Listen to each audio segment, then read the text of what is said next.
This is from NECO 2007. This is physics. We're talking sound waves. Specifically, let's look at this question. It says a fathometer is used to send a wave down to the seabed. The reflected wave is received after 0.5 seconds. Calculates the depth of the sea. We're given speed of sound in water as 1,500 meters per second. Okay? So you see this is reflection. So echo is an application of reflection of waves, and it's used to find, for instance, the depths of a sea and even the velocity of sound. The question says calculate the depth of the sea. So remember the formula for velocity when it comes to echo as a sound reflection is the velocity is given as twice the distance, okay, and the time. Now this time is the total time taken to receive the echo, okay.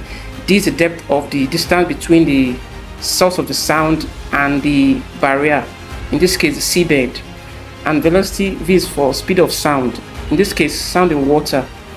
All right, so the reason why we're having 2 times D is because the time it takes to hit the seabed and return, so that's twice distance covered. Okay, so slotting the values are given the question. Are given 1005 as the speed of sound in water in this case. So 2D over 0.5, that's the time. Time is 0.5 from the question because 0.5 seconds. Okay, so you simplify, get that D is equals to you just what we do cross multiplying technique. Okay, so D is equals to 1.5 times I get 375 meters. So this is the depth of the seabed. Okay, how deep the seabed is. So that's one of the uses of echo or reflection, okay, as a property of sound and waves generally. All right, let's look at some formulae in sound waves. Some formulae, okay, of course, you know this velocity is equals to wavelength and frequency. Velocity is equals to wavelength and frequency. That is our wave equation. Very important formula, very fundamental. V for velocity, this wavelength, and F for the frequency of the wave. Now, we also know that speed of sound in air is a relationship between the speed of sound, V, and the absolute temperature of the atmosphere at that point. So V is equals to square root of the absolute temperature. Take note, temperature must be in Kelvin. So V is equals to the square root of T. All right. So we have, this is the first shape. This is the first shape. So this is now the distance. Take note of distance between 2 nodes. Okay, 2 nodes is half of a wavelength. Just take note of that. Distance between 2 nodes is half of a wavelength. Okay, so at the fundamental frequency we have that the length is equals lambda over 2 or wavelength over 2. So simplify to get you this. This is the first overtone, that is an octave higher, and this is the second harmonic, represented as F1. So this is node to node, that's one's complete wavelength. So that's the formula. All right, so it's easy to draw. You just know that for strings, the ends must be nodes because they are tied at the ends. So it's not, you don't need to cram it. Just know the ends must be tied. So if you have node for the second harmonic, node, then there must be a node in the middle. Okay. All right. So it goes on and on. So let's look at a question. It's from JAMB of 2002.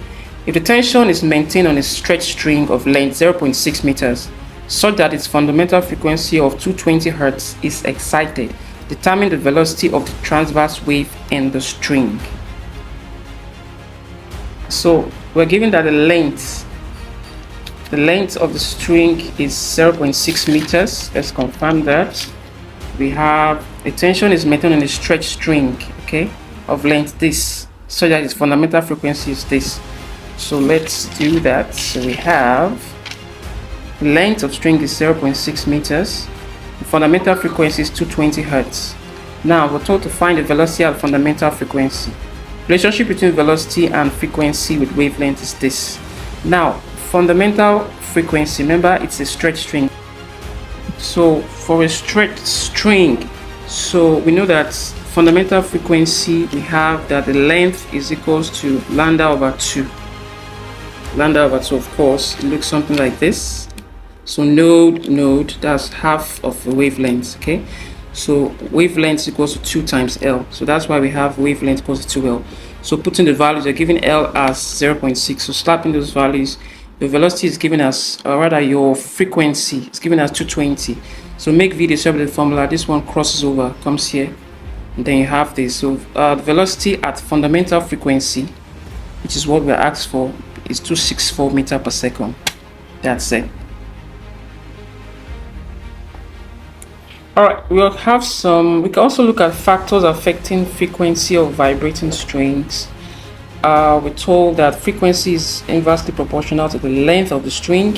Frequency is inversely directly proportional to the tension in the string. That's the force pulling down on the string, or the force applied to the string.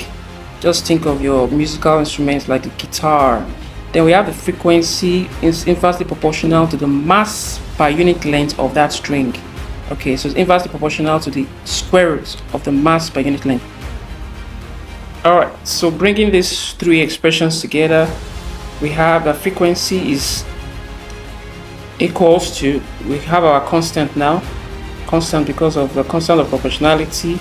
We have it like this, okay? So that expression, frequency is equals to the constant inverse length, square root of tension over mass per unit length, where fundamental frequency is 1 over 2L. Remember, we're still talking of vibrating string, where we have node as a fundamental situation, and we have our two first, second harmonic, third harmonic, like that. So this is this expression. All right, so let's look at this example for NECO of 2005. We're told that the frequency of a plucked string is 800 hertz when the tension is 8 newtons. The frequency of a plucked string is 800 hertz when the tension is 8 newtons. Calculate the 1. Frequency when the tension is reduced to 1/4 of its original value. 2. Tension required, that's calculate the tension required to produce a note of frequency 600 hertz. So we're talking frequency, tension. So what connects frequency and tension is the formula we just dealt with. So once you observe that mass, the other parameters, mass and length, is not mentioned.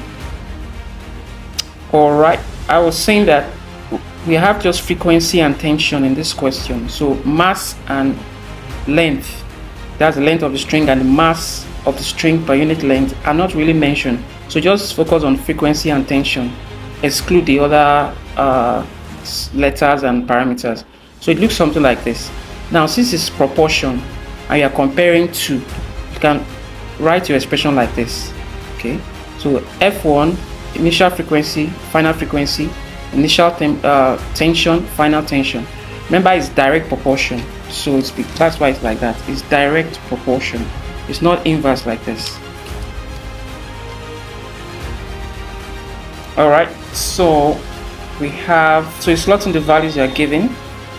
Okay, so you have 800 hertz for the first frequency, tension, first tension 8 newtons. Now let's calculate the frequency when the tension is reduced to 1/4 of the original value. So it looks something like this. F1, F2. We're looking for F2 is our new frequency that we're asked to calculate. So initial tension and then final tension. We're given the final tension as 1/4 of also its original value. So 1/4 of 8. Okay, see that? So it becomes 8 over 2, 800. Yes, so look, this expression we have. Now 8 over 2 is 4, is it not? Alright, so we have this, our expression is like this. So the right hand side reduces to root 4, and which is 2. So 800 over F2 on the left hand side is equal to 2. So we just use the cross multiplication technique. So F2 comes here, 2 comes down. So basically 800 over 2 is 400 hertz, and it's the value of the frequency when the tension is reduced. So then the second part, tension required to produce a note of frequency 600 hertz. So you just apply the same, but this time you're looking for tension T1, or rather T2. So it looks something like this. So initial frequency, initial second frequency. So for this second case, we are given tension required to produce a note of frequency 600 hertz. So it'll still follow up from this. So the frequency of the plug string is 800 hertz. So this is our F1. When the tension is 8 Newton, this is our T1. So tension required. So we're looking for T2 and we're giving F2. So F1 over F2 becomes 800 over 600 equals to the square root of T initial tension all over final tension. We're looking for the final tension. 800 over 600 reduces to 4 over 3, and then 8 over T2 remains 8 over T2. We can square both sides so that we can remove this square root sign.